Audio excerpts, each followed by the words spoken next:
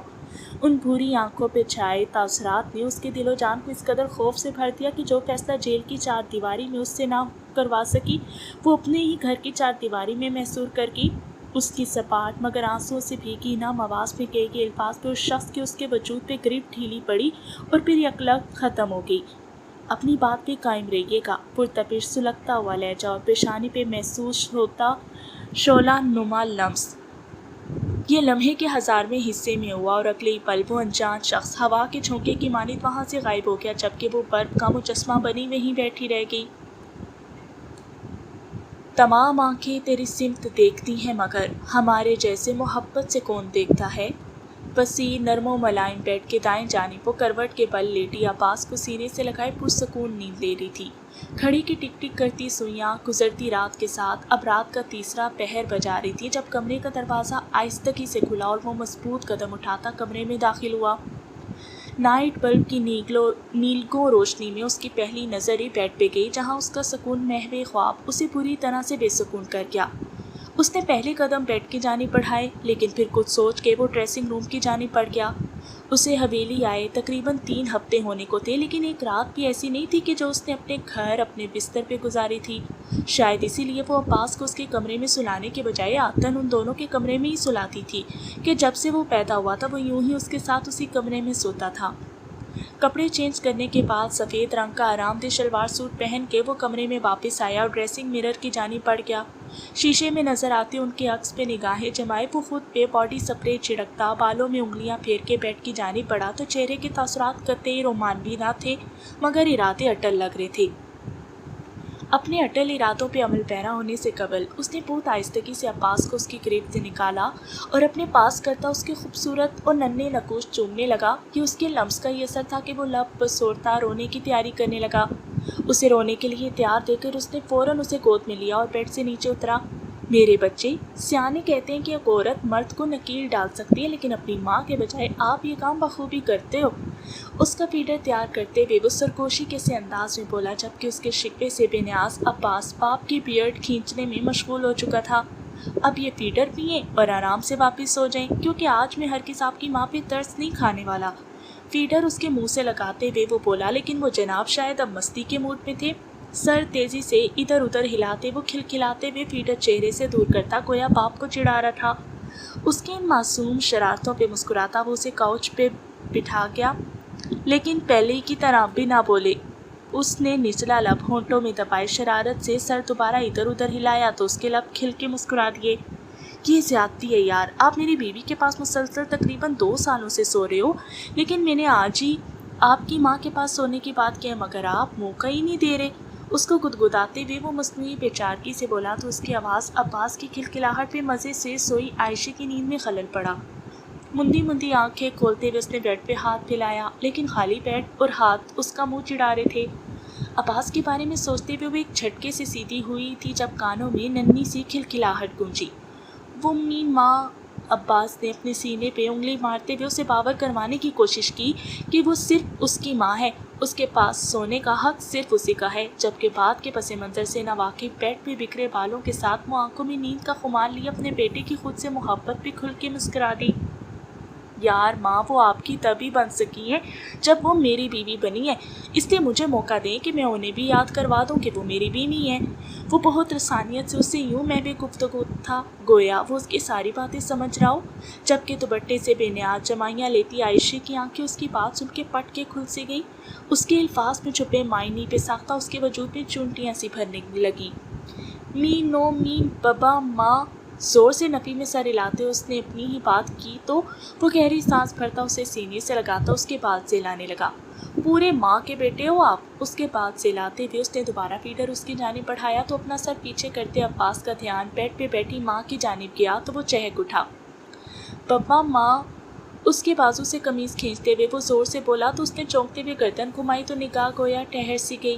خلاف معمول وہ بنا دوپٹے کے کھلے بالوں کے ساتھ ٹانگوں تک بلینکٹ اوڑھے خاصے